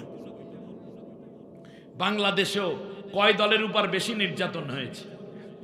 এক দলের উপরে। কারণ জানে এই দল যদি যাতে একবার যদি দাঁড়াইয়া যায় তাহলে আমার আর চেয়ারে থাকার কোনো সুযোগ। কয়দিন আগে বাংলাদেশের একেবারে ঠান্ডা মাথার হত্যাকারী কিলার স্বরাষ্ট্রমন্ত্রী এখন আছে দাদার দেশে, অলরেডি তার বিরুদ্ধে ফাঁসির রায় হয়ে গেছে। ইনশাল্লাহ বাংলার জমিনে তার ফাঁসির রায় কার্যকর হবে। 40 বছর পরে আপনার পিতৃ হত্যার সাথে জড়িতদেরকে, দায়ে জড়িতদেরকে ধরে এনে যদি বাংলার জমিনে আপনি ফাঁসির রায় কার্যকর করতে পারেন, এমনকি বজলুল হুদাকে যদি আপনি নিজ হাতে হত্যা করেছেন বলে প্রমাণ পাওয়া যাচ্ছে, যদি এইটা করতে পারেন তাহলে আপনি হত্যা করে বিদেশে গিয়ে পালাইয়ে থাকবেন। এই 40 বছর পরে যদি পিতৃ হত্যার বিচার হতে পারে তাহলে আপনার বিচার বাংলাদেশের মানুষ 40 বছর নেবে না, হয়তো 3-4 বছরের মাথায় তারা কার্যকর করার ব্যবস্থা নেবে ইনশাআল্লাহ। এখন স্বরাষ্ট্রমন্ত্রী পালাইতেছে অন্য রাষ্ট্রে, কাজ হবে না। যেখানে যান আপনি খুনি, কিছু করার নাই। এবার খেয়াল করুন, একটা দলের উপর অত্যাচার করত ফেরাউনের টার্গেট কয় দল? এক দল। কারণ এইটাই ওরে খাইবে, এই জন্য এই দলটার উপরে তার টার্গেট করে কি করতো? ইউজাব্বিহু আবনাআহুম, এই দলের নেতাদেরকে সে হত্যা করত। কি করত? নেতৃবৃন্দকে হত্যা করত। পিতার সাথে যখন বেনা সম্পর্ক হয় তখন হয় পুত্র, যেমন ইয়া বুনাইয়া, সেখান থেকে আবনা, সেখান থেকে বেনা। বেনা মানে হচ্ছে খুঁটি। বেনা মানে কি? ইসলামের ধর্মের সাথে যখন হয় তখন বেনা মানে মৌলিক আমল, কালেমা, নামাজ, রোজা, হজ, জাকাত, এইগুলো ইসলামের কি বেনা। আমরা কি বলি? বেনা অর্থ কি? খুঁটি। খুঁটি মানে স্তম্ভ, মানে ফাউন্ডেশন, মানে পিলার। আপনারা দেখেন এই যে ছোট্ট একটা প্যান্ডেল, এই যে বিশাল প্যান্ডেলটা আপনারা করেছেন, এখানে এই যে খুঁটিগুলো গেড়েছেন, খুঁটির মাথায় আছে শামিয়ানা, তাই না? যদি খুঁটিগুলো কেটে ফেলা হয় তাহলে কি আর এই শামিয়ানা দাঁড়াই থাকতে পারে? তাহলে এইগুলোকে আরবিতে বলে বেনা। এগুলো কি বলে? বেনা। তাই পিতার সাথে সম্পর্ক হলে বেনা অর্থ হবে সন্তান। ধর্মের সাথে যদি সম্পর্ক হয় তখন দ্বীনের সাথে সম্পর্ক হলে তার অর্থ হবে মৌলিক আমল। আর যখন দলের সাথে শিয়া, শিয়া মানে পার্টি, দল, যেহেতু এখানে আহলা শিয়া, শিয়া বলা হয়েছে, তখন বলা হবে ওই দলের খুঁটি। ওই দলের খুঁটি বলতে কি বোঝায়? নেতা, নেতৃবৃন্দকে হত্যা করত। কারণ হচ্ছে ফেরাউন জানে যে এই দলে যত লোক আছে সব মারলে দেশের লোকই মারা যাইবে অনেক, অতএব নেতাগুলারে মাইরা ফেলাই। নেতাগুলা মারলে কর্মীগুলো হতাশ হয়ে যাবে, অটো কর্মীরা ধসে যাবে, দল শেষ হয়ে যাবে। এই টার্গেট করি আমিরে জামাত, সাবেক আমিরে জামাত, সেখান থেকে ধরে সেক্রেটারি জেনারেল, সহকারী সেক্রেটারি জেনারেল বৃন্দ এবং আল্লামা সাইদি সাহেব সবাইকে হত্যা করা হয়েছে টার্গেট করে, যে দলটা কি হয়ে যায়? শেষ হয়ে যায়। তাও যখন হয় না, পতনের 4 দিন আগে তারা দলকে পুরো ব্যান্ড করে ধুয়ে গেছে। আল্লাহ কয় তোরে ব্যান্ড করে দিলাম, যা আল্লাহ। ঠিক না? আমার বন্ধুগণ, ছাত্ররা আন্দোলন করে, ছাত্ররা দল ব্যান্ড হয় জামাত ইসলামী। পাগলের মাথা খারাপ, ঠিক না বলেন? এবারে আসুন, আমি আপনাদেরকে ধরে ধরে দেখাচ্ছি এই জন্য যাতে সিদ্ধান্তে কোনো ভুল না হয়, ঠিক না? এবারে আসুন, সব মিলিয়ে আল্লাহ তাআলা বলতেছেন ইউজাব্বিহু আবনাআহুম, ওই দলের নেতাদেরকে হত্যা করে ফেলতো, জবা দিত। ওয়াস্তাহি নিসাআহুম, এবং নারীদের ক্ষমতায়ন করত। নারীদের ক্ষমতায়নের মাধ্যমে 2টা ক্ষতি করছে সে রাষ্ট্রের। 1 নম্বরে রাষ্ট্রের বেকারের হার বেড়ে গেছে। নারীদেরও ক্ষমতা হোক, এটা ইসলাম চায়, কিন্তু একজন পুরুষ যদি প্রতিষ্ঠিত হয় তাহলে একটা ফ্যামিলি প্রতিষ্ঠিত হয়ে যায়। আর একজন নারী প্রতিষ্ঠিত হলে বরং ফ্যামিলিতে দ্বন্দ্ব বাজার সম্ভাবনা বেশি। যুবক ছেলেটা বেকার, স্বামী, আর মেয়েটা প্রাইমারির চাকরি করে, 25,000 টাকা বেতন পায়। আপনারা দেখবেন এই বউয়ের ঠেলা খাইতে খাইতে ওর কলজা সিধা হয়ে গেছে। কথা কি ভুল বলছি আমি? হ্যাঁ, শুধু তাই না, আপনি দেখবেন একটা পর্যায়ে এমন হতে পারে যে সংসারই ভেঙে যায়। কারণ মেয়ে দেখে এটা বেকার স্বামী, আর একটা চাকরিজীবী, এরপর কলিগ আছে, কোনো এক জায়গায় সে চলে গেছে, বাচ্চা মাচ্চা থাকলে লইয়ে গেছে, না থাকলে ফালাই দিয়ে চলে গেছে। ফেরাউন এমন একটি রাষ্ট্র তৈরি করেছিল সেখানে যুবকরা বেকার থাকবে। আর বেকার যুবকরা কি করে? হয়তো গাঁজা ধরে, ফেন্সিডিল, কোকেন, তারি, মারজুয়ারা, পেতিনিন, ইয়াবা, হিরোইন, মদ, এইগুলায় আসক্ত হয়, অথবা কোপাকুপি করে, অথবা ডাকাতি করে, ছিনতাই করে, সন্ত্রাসী করে। তার কারণ সমাজটাকে এইভাবে ফেরাউন বিভিন্ন ছিদ্রি তৈরি করেছে।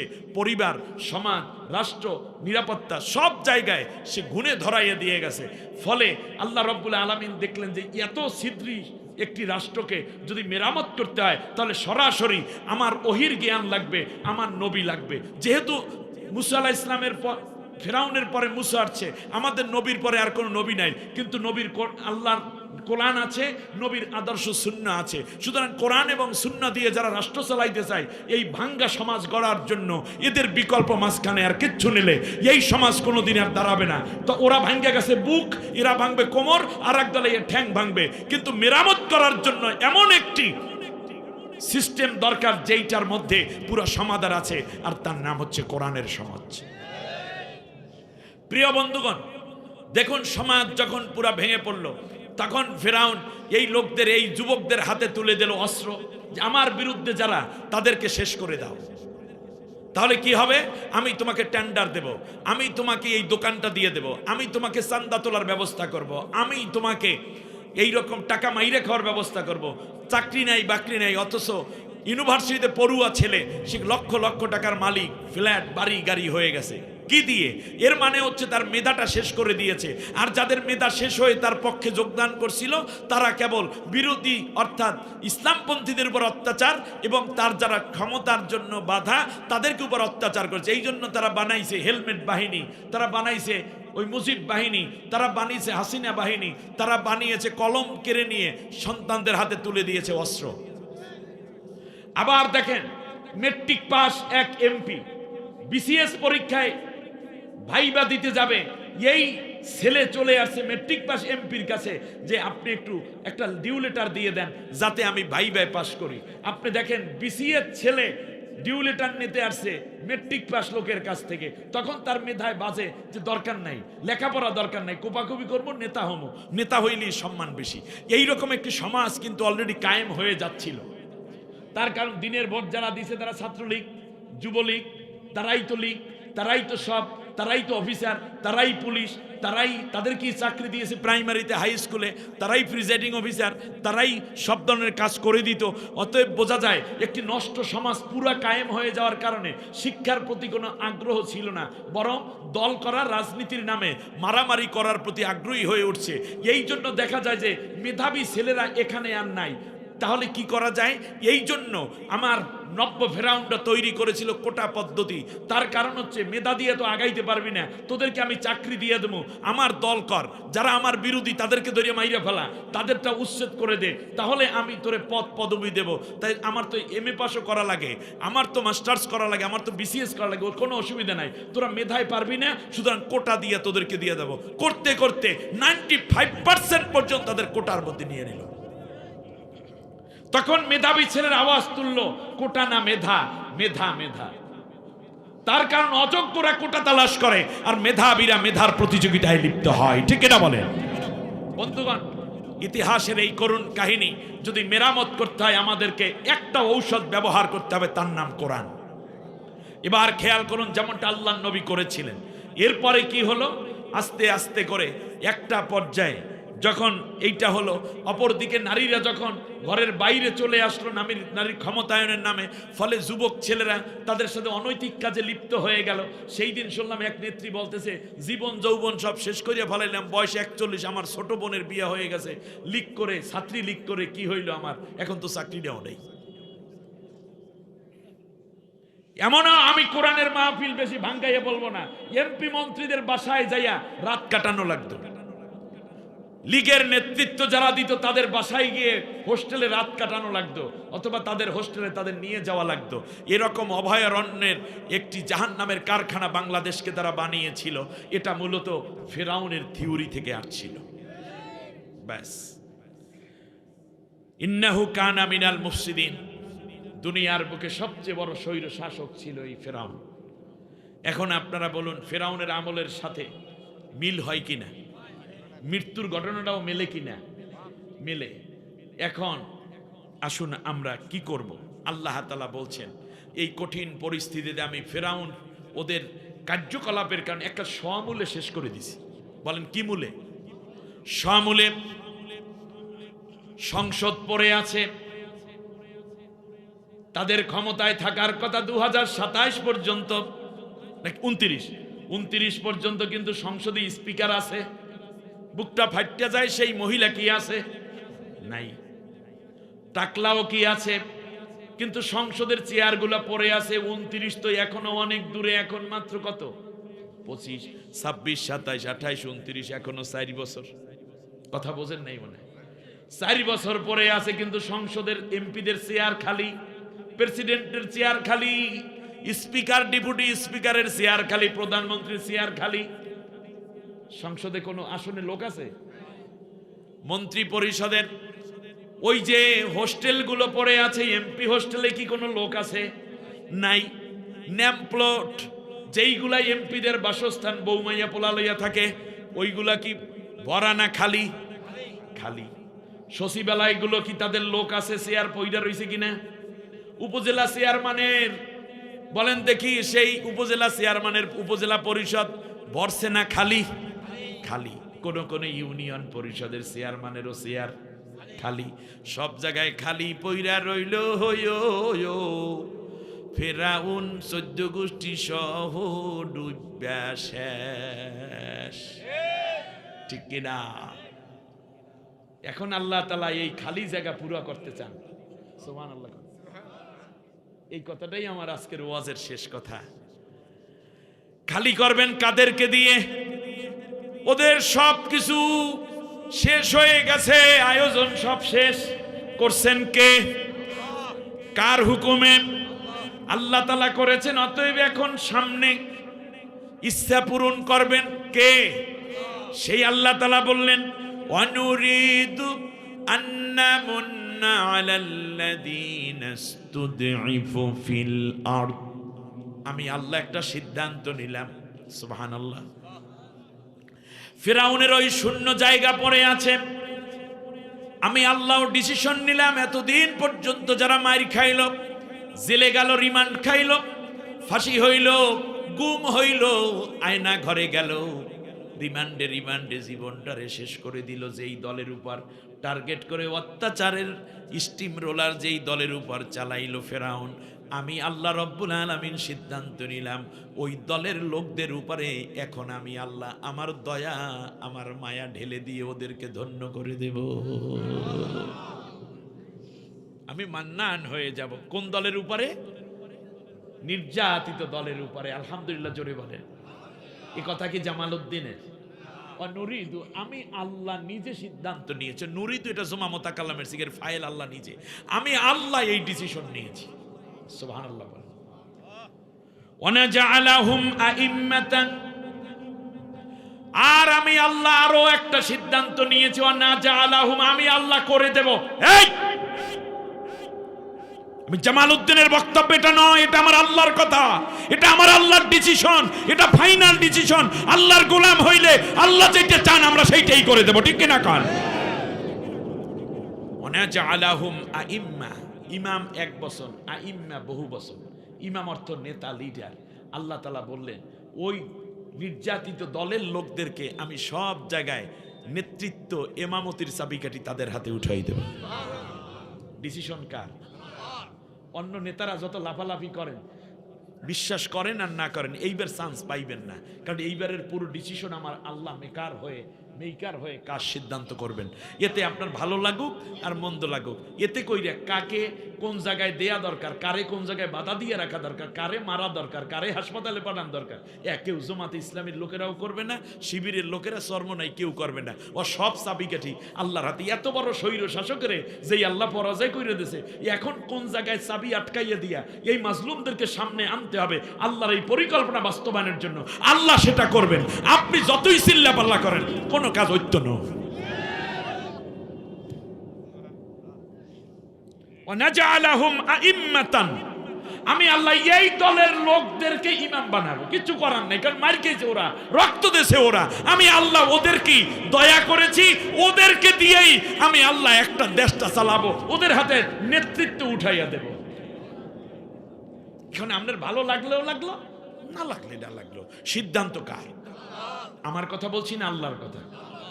ওয়ানাজআলাহুমুল ওয়ারিসিন, আর আমি আল্লাহ তাআলা শূন্য চেয়ারগুলোর মধ্যে ওই দলের লোকদেরকে বসাইয়া আমি আল্লাহ পুরা কইরা দেব। ওয়ারিসিন মানে ওয়ারিস বানাবো। বাবা মারা গেলে ছেলে মেয়ে হয় ওয়ারিস। বাবা আগে যেই বিছনায় ঘুমাইতো এখন ছেলে ঘুমায়। বাবা আগে যেই জামাটা পরতো এখন ছেলে গায়ে দেয়। বাবা আগে যেই জমিন চাষ করতে এখন ছেলে চাষ করে। বাবা আগে যেই ব্যাংকের মানে অ্যাকাউন্ট চালাইতেন এখন ছেলে চালায়। এ কথা বুঝতে কোনো অসুবিধা আছে আপনাদের? তাহলে আল্লাহ রাব্বুল আলামিন বলেন ওয়ানাজআলাহুমুল ওয়ারিসিন, ওই যে জায়গা যেইগুলা বাবা মরার পরে ছেলে মেয়ে হয়, জায়গা জমি ঘর বাড়ির ওয়ারিস। আর সরকার যখন চলে যায়, যে সরকারই যাক তারপরে যে আসে মূলত আগের সরকারের ওয়ারিস মানে উত্তরাধিকার হয়ে যায়। কি হয় বলেন? উত্তরাধিকার হয়ে যায়। সুতরাং আল্লাহর বক্তব্য হলো ওই যে ফেরাউনের রেখে যাওয়া কি কি আছে বলেন তো দেখি। একটু আগে বলছিলাম না কি কি রেখে গেছে? কামিন জুরুইন ও মাকামিন কারিম, হ্যাঁ, কাম তারাকু মিন জান্নাতি ওয়া উয়ুন ওয়া যুরুই ওয়া মাকামিন কারীম ওয়া না'মাতিন কানু ফিহা ফাকিহিন। সাজানো বাগান, কি সুন্দর ঘরবাড়ি, সাজসজ্জাওয়ালা ঘরবাড়ি, ফ্রিজ, সেখান থেকে দইরা যা কিছু দেখো না কেন, খাট চৌকি কোরকারিজ, এগুলো সব মালিক, সংসদের পরিচালনার মালিক, সেক্রেটারিয়েটের মালিক, উপজেলা, জেলা ইত্যাদি সব জায়গায় যা দেখো, আমি আল্লাহ এইগুলোর উত্তরাধিকার খা খা করতে আছে, খালি নেতা তালাশ করে। আল্লাহকে কারে দিমু শোন, ওই যে নির্যাতিত যারা হয়েছে সেই দলের লোকদেরকে আমি আল্লাহ তাআলা ওয়ারিস বানাই দেব। ওয়াদাকার অনুমাক্কিনা লাহুম ফিল আরদ, এবং জমিনের বুকে আমি আল্লাহ তাআলা এই দুর্বল দলটাকে শক্তিশালী করে দেব। কয়দিন আগেও, গত বছরও এই রাজু ভাই যদি আসতেন তাহলে মাহফিল বন্ধ। তাহলে কি মাহফিল বন্ধ? এখন রাজু ভাই আসে, বরং পুলিশে তারে গার্ড দিয়ে নিয়ে আসে। এলাকায় নতুন যদি কোনো এসপি ওসি আসেন তাহলে প্রথম ফোন দেয় কারে? রাজু ভাই। খেয়াল করছেন কি দুর্বল আছে না শক্তিশালী হয়েছে? কয়দিন আগেও বাড়িতে যদি কোনো রকম থানা আমির আসতেন, উপজেলা জেলা আমির আসতেন, সাথে সাথে ধরাইয়া দিত একদল লোক, ঠিক না? এই গেছে, ধরেন তাড়াতাড়ি, বাবা ওসি ওসি বাবা তাড়াতাড়ি যান, গেছে, মিছিল যে করতে পারে না।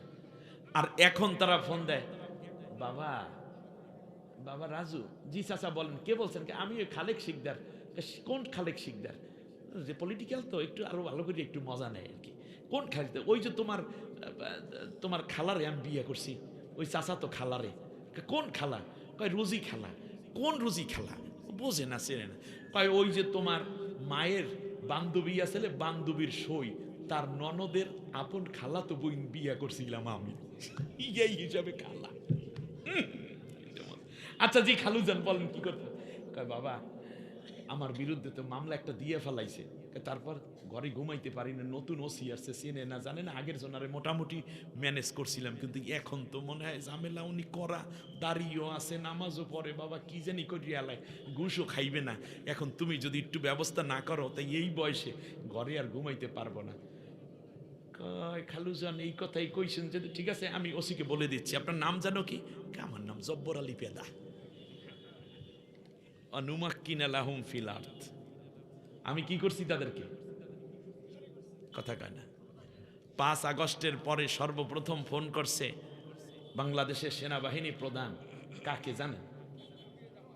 আমিরে জামাত।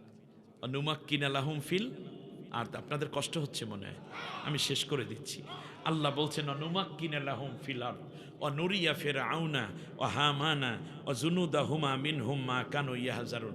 এই দলটারে ক্ষমতায় আইনেই আমি দেখাইতে চাই ওই যে স্বৈর শাসক ফিরআউন, নমরুদ, হামান, কারুন, এই সবগুলোরে দেখাবো যে কেমন করে একটা দেশ চালায় কিন্তু মারামারি করে না, কেমন করে অফিস চালায় ঘুষ খায় না, কেমন করে দেশ চালায় অথচ দুর্নীতি করে না, কেমন করে দেশ চালায় অথচ হিন্দু মুসলিম বৌদ্ধ খ্রিস্টান সবাই ঐক্যবদ্ধ থাকে, কেউ মন্দিরও ভাঙ্গে না, প্যাগোডাও ভাঙে না, গুরুদুয়ারা সিনাগো ভাঙ্গে না, মেয়েরা ছেলেরা রাস্তা দিয়ে চলে দিনে রাত্রে, একজন ধর্ষণ হয় না, ধর্ষিতা হয় না, একজনে টাকা বিদেশে পাচার করে না। এটি কেমনে করে?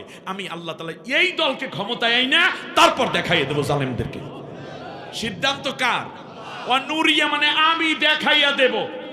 এই যে আপনারা বলেন না বিপুল ভোটে হয়ে যাবে, দেখিয়ে দেব। দেখিয়ে দেব মানে কি? আমি দায়িত্ব নিলাম, আল্লাহ নিজে দায়িত্ব নিয়ে বলছে আমি দেখাইয়ে দেব। আর কোনো ভংসন নাই, আর কোনো ডান বাম নাই, আমি আল্লাহ একেবারে স্টেট বলে দিলাম আমি নিজে দেখাইয়ে দেব। এই দলকে ক্ষমতায় আই না যে জুলুম ছাড়া অন্যায় ছাড়া কেমনে দেশটা চলে। টার্গেট করছেন কে? জোরসে বলো, আরো জোরে সবাই বলেন। এবার আল্লাহ রাব্বুল আলামিন বলছেন শোনো, শুধু এটাই নয়, ওমান কুতিলা মাজলুমান ফাকাদ জাআলনা লিওয়ালিয়িহি সুলতানা ফালা ইউসরিফ ফিল কতলি ইন্নাহু কানা মানসুরা। আল্লাহু আকবার। আপনি চিন্তা করতে পারবেন না, সূরা বানী ইসরাঈলের 33 নম্বর আয়াতে আল্লাহ তাআলা আবার ঘোষণা করছেন, যারা এই পৃথিবীতে অন্যায়ভাবে হত্যা হয়ে গেল তাদের সন্তান সন্ততি এবং তাদের দলের লোকদেরকে আমি আল্লাহ রব্বুল আলামিন রাষ্ট্র ক্ষমতায় এনে দেব। ফাকাদ জাআলনা লি ওয়ালিয়্যিহি সুলতানা, তাদের উত্তরাধিকার, তাদের সন্তানদেরকে আমি আল্লাহ রাষ্ট্র ক্ষমতা দেব যারা অন্যায়ভাবে হত্যা হয়েছে। মতিউর রহমান নিজামী সাহেব, তাকে কি ন্যায়ভাবে হত্যা করা হয়েছে না অন্যায়ভাবে হত্যা করা হয়েছে? সুতরাং তার ছেলেকে আল্লাহ তাআলা রাষ্ট্র ক্ষমতায় নিয়ে আসবেন। এটা জাআলনা লি ওয়ালিয়্যিহি সুলতানা, আমি আল্লাহ। সুলতান মানে কি? বাদশাহ। তাই বাদশাহিত্ব দিতে চাইবেন কাকে? আল্লাহ তাআলা তা বলে দিয়েছেন। এটা জামালউদ্দিনের বক্তব্য না, এটা কার কথা? আল্লাহ বলছেন যাদেরকে অন্যায়ভাবে হত্যা করা হয়েছে তাদের প্রত্যেকের ওয়ারিস সন্তানদেরকে এবং তাদের দলের লোকদেরকে আমি আল্লাহ রাষ্ট্র ক্ষমতায় সুলতান বানাই দেব। ফাকাদ জাআলনা লি ওয়ালিয়্যি, ফাকাদ জাআলনা, এখানে ওলামায়ে জাআলনা, আমি করে দেব। অনুমাক্কিনা ওয়ানাজআলাহুম আইম্মা, এই সব আল্লাহ দায়িত্ব নিয়েছেন। এখানেও আল্লাহ নিজের দায়িত্ব নিয়ে বলছেন আমি আল্লাহ জাআলনা লি ওয়ালিয়্যিহি সুলতান, আমি আল্লাহ নিজে তাদের হাতে রাষ্ট্রের সালতানাতের দায়িত্ব উঠাই দেব। আপনি ঠেকাইবেন, ঠেকাইতে পারবেন। আপনি ঠেকাইতে গেলে আপনি ঠেকে যাইবেন। এই পর্যন্ত অনেক নেতাদের কথা আমি তো এই ব্যাপারে কথা বলতে চাই না, কারণ আর দ্বন্দ্ব করতে চাই না। কিন্তু দ্বন্দ্ব সেটা ওটাই তো ডরার চোটে পলাইয়াই গেছে। এখন নিজেরা আর দ্বন্দ্ব করতে চাই না। সবাই কম বেশি মাজলুম হয়েছে, কিন্তু কিছু কিছু নেতার কথায় মনে হচ্ছে যেন তারা আবার স্বৈর শাসকের দুর্গন্ধ ছড়াতে চায়। আপনারে ঠেকানোর জন্য জামাত দরকার নাই, আপনার ঠেকানোর জন্য আল্লাহ তাআলা তার সিদ্ধান্তই বাস্তবায়ন করবে। আপনি কেমনে ঠেকবেন ও আল্লাহ ঠিক করে রাখছে। ইতিমধ্যে বহুজন ঠেকে গেছে, নমিনেশন ছাড়া হাঁটতে আছে, কয় কি করলাম জীবনে, লোডের তাও গেছে, খোলার তাও গেছে। তার কারণ নাপিতটা কুত্তা, না ঘরকা না খাটকা।